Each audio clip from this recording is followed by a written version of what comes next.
Hello there, friend. Sorry to bother you, but mind if I sit here for a second? The bar is a bit crowded and I've been standing for quite a while. Thank you.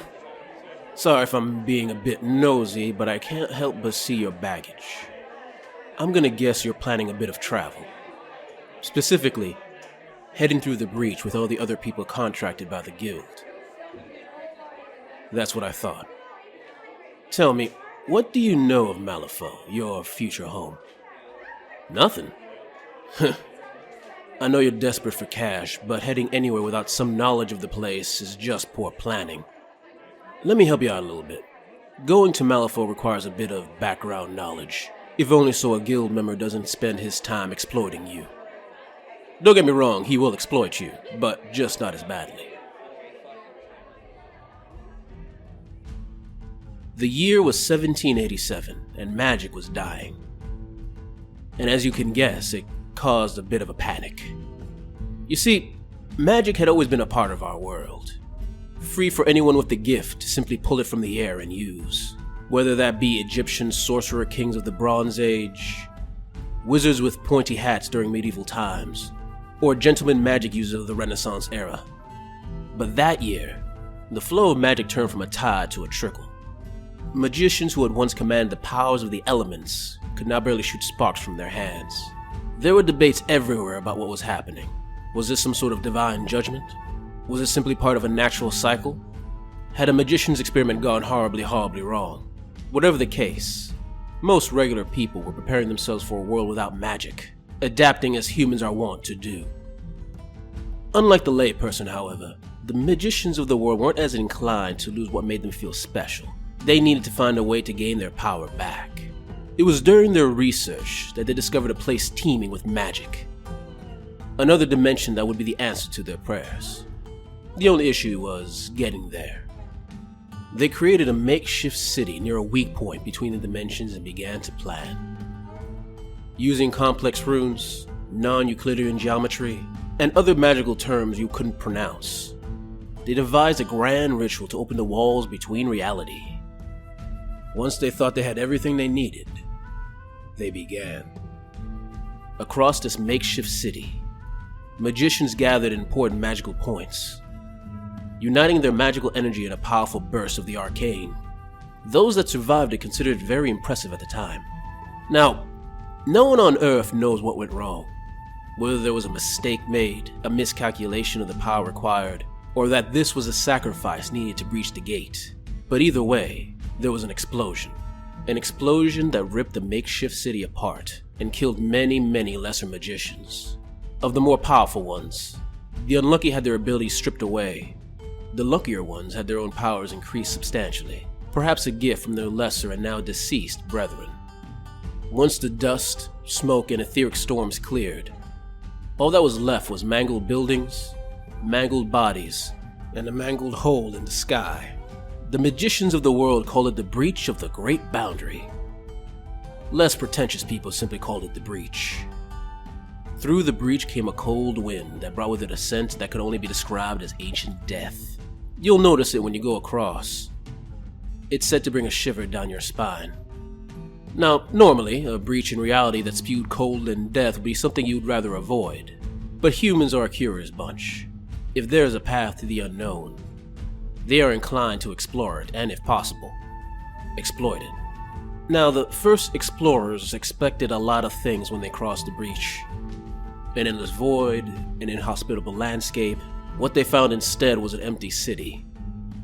One that was both familiar and strange. It was a city you would have found in any modern country on Earth. But in some way that they couldn't put their finger on, it also felt off. In this empty city, there were homes, shops, and places for gatherings, all indicating it was built to house hundreds of souls. But of these souls, there was no sign. Neither was there signs of struggle or a hurried exit. The only damage seen was that made by the ravages of time. It was as if whoever lived there simply disappeared. After spending a few weeks ensuring the city was safe, the powers that be decided to let the learned scholars of the earth have a look. Those smart folks examined the strange writings seen in leftover books, signs on empty shops, and carved graffiti on granite walls. Eventually, they began to decipher it. One of the first things they discovered was the city's name, Malifaux. As they dived deeper, they began understanding some of the signs outside of small shops. Some were regular shops you would find in any city on Earth: general store, tailor, blacksmith. But a few had strange words that they could not make hide or hair of, like death surgeon or mechanical magics. Understanding of those particular types of employment would come later. With the city mostly explored, the expeditions decided to look beyond the borders of the city. Following strange magical energies, they found an abandoned mining town, just as empty and decrepit as Malifaux. A little past it, they discovered a mine carved into a mountain, and in it, they found gemstones of various sizes and shades of white, each one bursting with magical energy. Now these stones were actually discussed in the books found in the city, described as powerful but holding great danger. Of course, most people tended to focus on the power part, the possible danger taking a far back seat in their minds. Now for the magicians, they hoped this would be returned to the way things were and the power they once had. But it wasn't that simple. These stones were a finite resource. It had a set amount of power before it wasted away, turning black as pitch when it was spent, which meant that this stuff needed to be mined. However, one particular element of this magical stone was discovered by accident.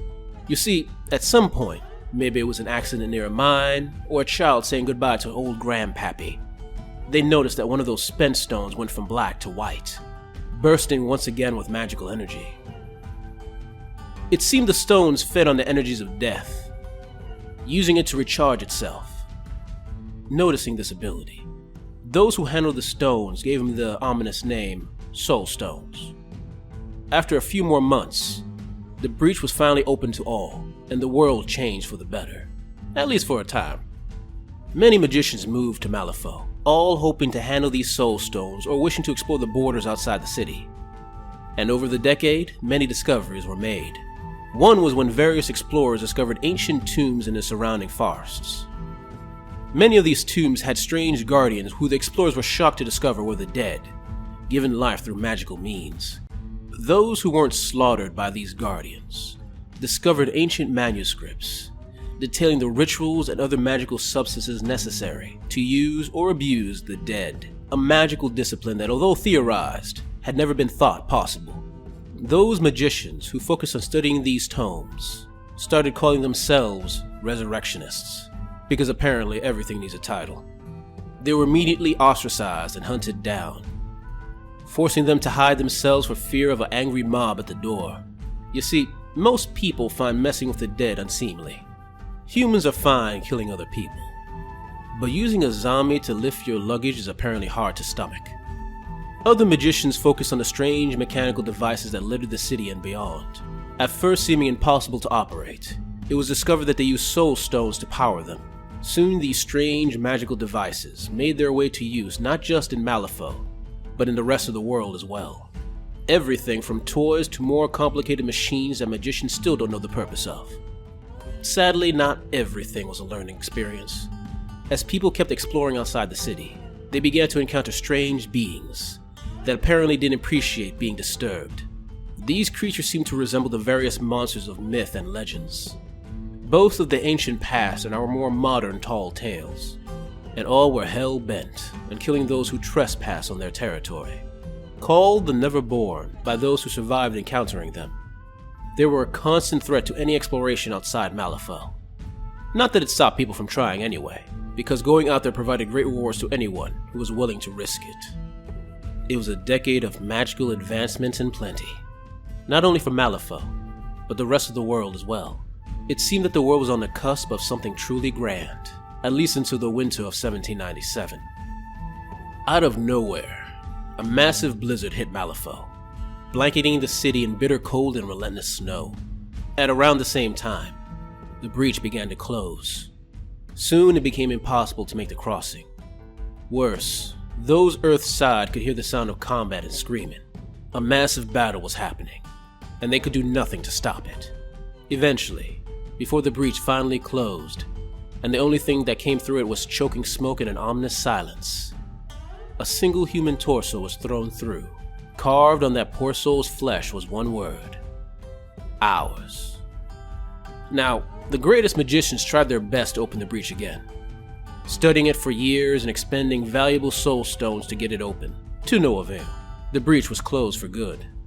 They also tried creating artificial soul stones as a stopgap, but that didn't work either. The less said about that, the better.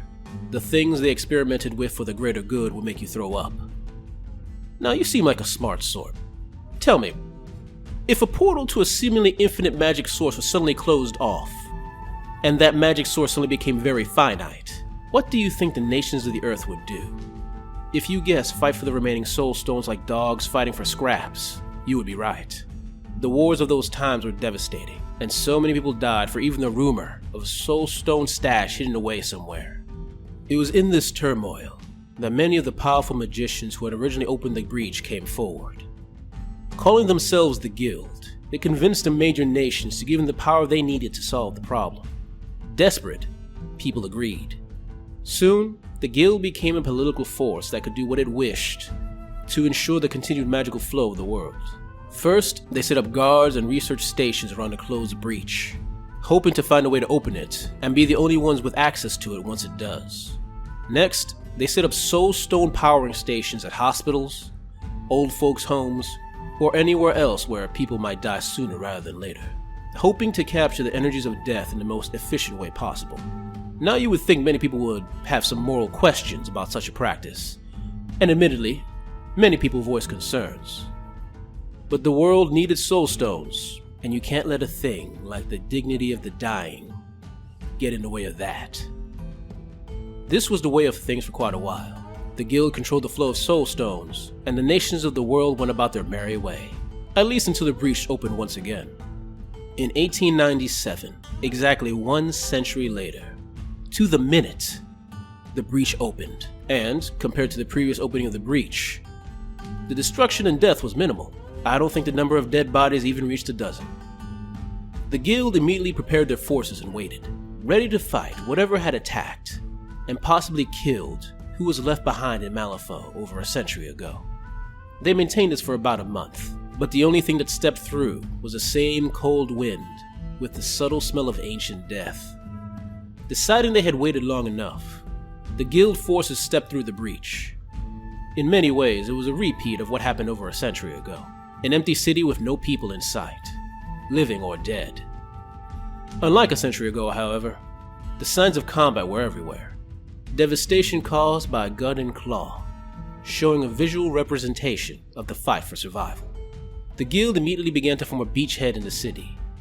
They knew they had to solidify their claim, had to convince the people that they should be the ones to handle getting the soul stones they so desperately needed. And even though it was the Guild that would benefit the most from the arrangement, most people agreed willingly. The Guild immediately began to build a workforce.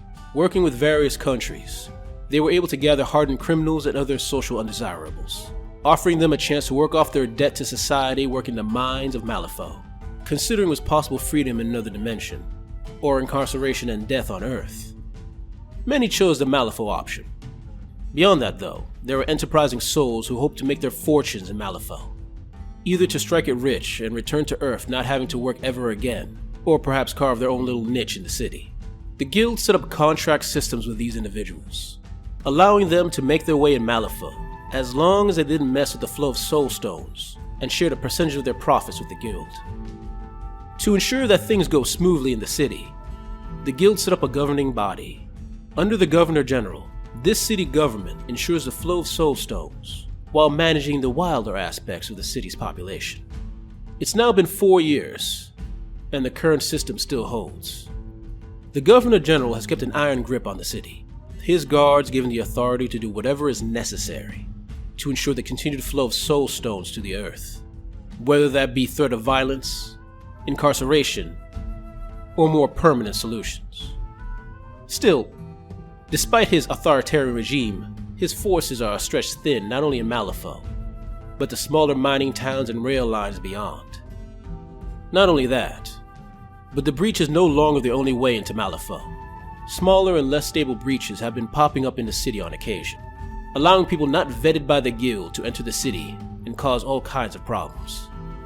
Because of these issues, numerous factions are trying their best to undermine the authority of the guild, while also fighting each other, each one hoping to be the dominant force in Malifaux for their own particular reasons.